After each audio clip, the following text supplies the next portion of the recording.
voina chuan guitar lesson thar kan zir ho lenga voina kan zir ho le tur chu jemal soman pheng phekhuwa ti la sakha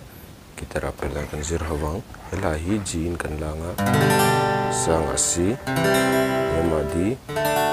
minor B minor G7 D7 hi kan hang tel boka te kan strumang down down up down up kana pheng phekhuwa lai zo ta in lai na adam thelo pheng phekhuwa lai zo ta in lai na adam thelo down down up down up ka dia strum chu khani me a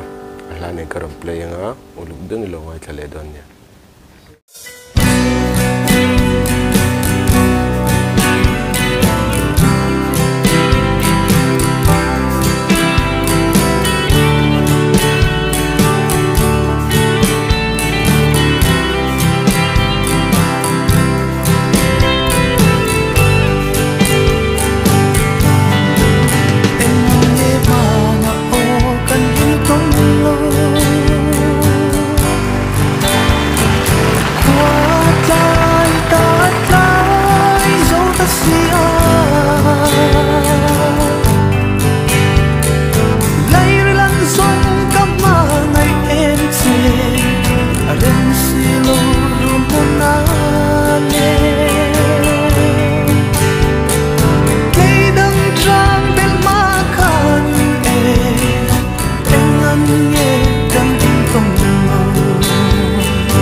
Katil lai na